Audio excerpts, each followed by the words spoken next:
हात एकदा एक साइड वरती येऊ द्या। भ्रष्टाचार हटाओ, भ्रष्टाचार हटाओ, एकदा एकदा भ्रष्टाचार हटाओ, भ्रष्टाचार हटाओ, भ्रष्टाचार हटाओ, भ्रष्टाचार हटाओ,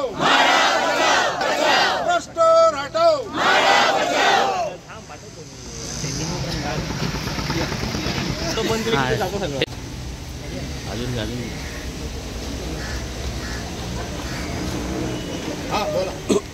अरे घोषणा कर ना।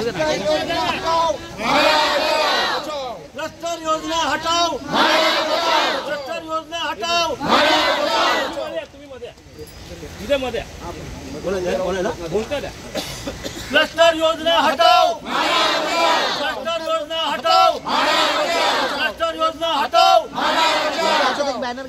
भ्रष्टाचार योजना हटाओ, भ्रष्टाचार योजना हटाओ, भ्रष्टाचार योजना हटाओ, भ्रष्टाचार योजना हटाओ, भ्रष्टाचार योजना हटाओ, भ्रष्टाचार योजना हटाओ, भ्रष्टाचार योजना हटाओ, भ्रष्टाचार योजना हटाओ। हात वरती पाहिजे हो। सगळ्यांनी हात वर करा। साईनाथ वर्तमान सायन्स सभासद आणि नवीन म्हाडा वसाहतीतील रहिवासी आज या ठिकाणी क्लस्टरच्या विरोधामध्ये उपस्थित राहिलात, त्याबद्दल साईनाथ सोसायटीच्या वतीनं प्रथमतः आपले हार्दिक स्वागत करतो।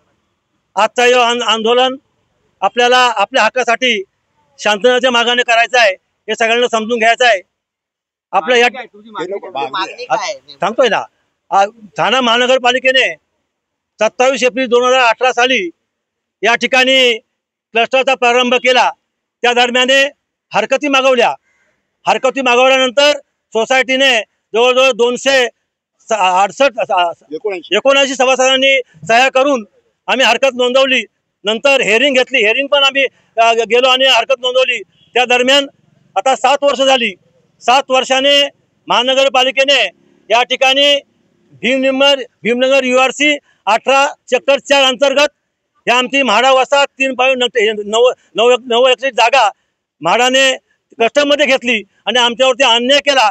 म्हणून आज या ठिकाणी आम्ही आंदोलन करतोय आणि आंदोलन करत असताना ही जागा आमची म्हाडाची आहे, क्लस्टरचा यामध्ये काही संबंध नाही नसताना आमच्यावरती हा जबरदस्तीने लादलेला हा क्लस्टर आहे, त्यांचा आम्ही निषेध करतो। आणि या ठिकाणी हे करत असताना या जो क्लस्टर योजना आहे ती कोणासाठी आहे? ती स्लम एरिया, झोपडपट्टी एरिया यांच्यासाठी असताना, आम्हाला म्हाडाची योजना असताना, आम्ही म्हाडाचे भागधारक असताना आमच्यावरती अन्याय करून हा क्लस्टर योजना राबवली आहे, त्याचा आम्ही निषेध करतो। आणि आम्ही एवढी विनंती करतो की आमचा क्लस्टर हटवण्यासाठी आपण सोसायटी प्रयत्न करीलच, पण आपला पण सपोर्ट राहायला पाहिजे। आणि या ठिकाणी कोणी इथे येईल आणि आपल्याला काय आम्हीच दाखवण्याचा प्रयत्न करील, पण आपण न घाबरता, आपण बळी न पडता आपण म्हाडाच्या पुनर्विकासामध्ये जाणार आहोत याची सगळ्यांनी खात्री करून या ठिकाणी सगळ्यांनी एकत्र राहून आपल्याला या ठिकाणी आपला एकजूट दाखवायची आहे। एकजूट दाखवून आपल्याला आपला निषेध नोंदवायचा आहे। नागरिकांनी यामध्ये जे आहे ते सहभाग नोंदवला आहे, किती नागरिकांचा या क्लस्टर योजनेला विरोध आहे? जवळ 80% नागरिक लोकांचा या ठिकाणी विरोध आहे। जवळ 388 लोकांपैकी 80% लोकांचा विरोध आहे या ठिकाणी।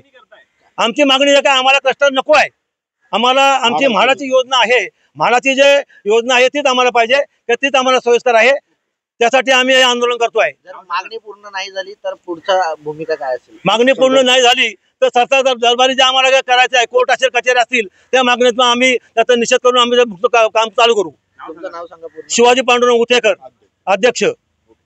तो क्लस्टरच्या वजा 2018 मध्ये आपल्या ठाण्यामध्ये क्लस्टर आलेला आहे, पण त्याच्यामध्ये 3-4 ठिकाणी नारळ पण फोडून झाले, भूमिपूजन झालेलं आहे, पण आता तिथे सध्या या परिस्थितीमध्ये आता एक वीट सुद्धा उभी राहिलेली नाहीये। मग ते आम्ही जर आता क्लस्टर आमचा पुढचं काय आमची, म्हणून आमच्याकडे म्हाडाकडे एकच विनंती आहे की म्हाडा आमचा जो प्रस्ताव आणेल आमच्याकडे ते चालेल, आम्हाला क्लस्टर नकोय। क्लस्टरमध्ये काहीच योजना नाहीच आहेत, कारण अजून एक वीट, ती लोक अजून काही रडतायत, बाहेर पडलेत, एक वीट तिथे उभी राहिली नाही, एक भिंत नाही। आता 2018 मध्ये क्लस्टर आलेला आहे ठाण्यामध्ये। हा म्हाडासाठी आपला प्रस्ताव असेल तर पूर्ण. हो हो नक्कीच. म्हाडामध्ये म्हाडाच्याकडून असेल तर आम्हाला संमती आहे. मी सुरेश चिखले, वर्तकनगर सायन्स सोसायटीचे सचिव म्हणून मी सोसायटीचे कामकाज पाहतो. या ठिकाणी ही म्हाडानीच स्थापन केली, म्हाडाच्या नियमांतर्गत आणि सहकार खात्या नियमांतर्गत रजिस्टर झालेली ही कोऑपरेटिव्ह हाऊसिंग सोसायटी आहे. आणि आमची जी जागा आहे ती कोकण म्हाडाने आम्हाला अलॉट केलेली आहे. त्या कोकण म्हाडाच्या नियम अधिकारांमध्ये आम्ही करतो. मीन पिरियडमध्ये सन 97मध्ये आमच्याकडे पर्यावरणच्या दृष्टिकोनातून केमिकल झोन टाकण्यात आला. त्या केमिकलच्या झोनमध्ये विरोधात पण आम्ही 3-4 वर्ष कोर्टात लढलो. त्याचा निकाल 2013मध्ये लागला. त्या 13मध्येच्या निकालमध्ये असा आहे की ह्यांचे जे मूलभूत हक्क हिरावून घेतलेले आहेत आमच्या नागरिकांचे, की आम्हाला कुठलेही मूलभूत हक्क योजनेत मिळाले, ते मूलभूत हक्क प्रस्थापित करण्यासाठी सोसायटीचा पिटिशनर सोसायटीचा सायन्स सोसायटीचा पुनर्विकास अर्ज ॲप्लिकेशन प्रस्ताव म्हाडाने तत्वतः स्वीकारावं आणि त्यासना आवश्यक असलेल्या सगळ्या एनओशाच ठाणा महानगरपालिका आणि महाराष्ट्र शासन कोकण यांनी द्यायचे. त्या तिथपासून आम्ही ह्या याच्याला झगडतो. मीन पिरियड आम्ही सगळं केल्यानंतर आता आम्हाला म्हाडाने कळवलं की तुम्ही शासनाच्या 21मध्ये शासनाच्या UDCPR योजनेअंतर्गत एकात्मिक विकास योजने एकत्रित डेव्हलपमेंट आणि प्रणालीनुसार त्या UDCPR नुसार आम्ही तो प्रस्ताव तयार करून म्हाडाकडे NOC ऑफर लेट मागण्यासाठी दाखल केलेला प्रस्ताव आज 4 महिने झाले तो टेबलावर पडून आहे.